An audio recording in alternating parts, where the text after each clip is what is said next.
মিঠু কোথায় আছে? তাড়াতাড়ি আসো, অনেক দেরি হয়ে গেছে, বাজার হয়ে গেছে, তাড়াতাড়ি দেখো। রোববারের বাজার কমপ্লিট। অনেক বাজার আছে। হ্যাঁ, ব্যাগ দেখে বুঝতে পারছি বাজার তো অনেক হয়েছে, মাছ বাজার অনেক হয়েছে। দেখো দেখো তোমার দর্শক বন্ধুদের দেখো। প্রথম প্যাকেট থেকে একদম জ্যান্ত তেলাপিয়া মাছ, তাই তো? বেশি একদম। বাবা কি বড় বড় সাইজ মাছগুলো। কালো তেলাপিয়া হেভি টেস্ট একদম হয়। এই মাছের টেস্ট হয় দেখতে।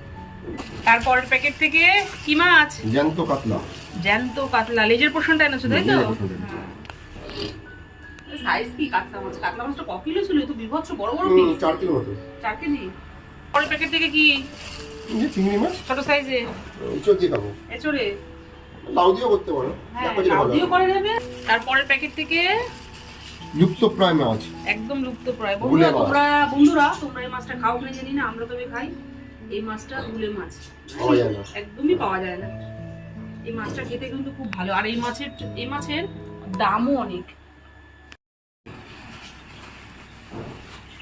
তারপরের প্যাকেট থেকে ওরে বাবা কাতলা মাছের মাথা, তাই তো? দেখেই ওপর থেকে দেখেই বুঝতে যাচ্ছে। বললে পুঁই শাক দিয়ে খাবে, তাই আনলাম। পুঁই শাক দিয়ে খাবো, অনেকটা এনেছো। আবার তারপরে করে দেবে। ইয়ে দিয়ে খাওয়া যাবে, একটু একদিন মুগের ডাল দিয়ে খাবো। এর প্যাকেট থেকে বাবা দেশি পুঁটি, আজকে সব দেশি দেশি মাছ এনেছো গো, এটা মনের মতো মাছ। অল্পই ছিল। কম করে এনেছো, ভালো হচ্ছে। এই পুঁটি কাঁচা টমেটো দিয়ে ঝাল খেতে হবে, একদম মন খুশ, দিল খুশ, পেট খুশ। পরের প্যাকেট থেকে একটুখানি মোরলা। টক করে দেবে। মোরলা টক। চুনো মাছের টক। এটা শুধু মোরলা নয়, মোরলা না, চুনো মাছও আছে। 5 স্পেশালি মাছ আছে। হ্যাঁ। আর পরের প্যাকেট থেকে চিকেন। আমাদের বাড়িতে চিকেন তো বেশি করেই আনলে। মেয়ে তো মাছ খুব একটা পছন্দ করে না। অনেকখানি চিকেন। কতটা চিকেন এনেছো? 2 কিলো 200 মতো। অনেকখানি।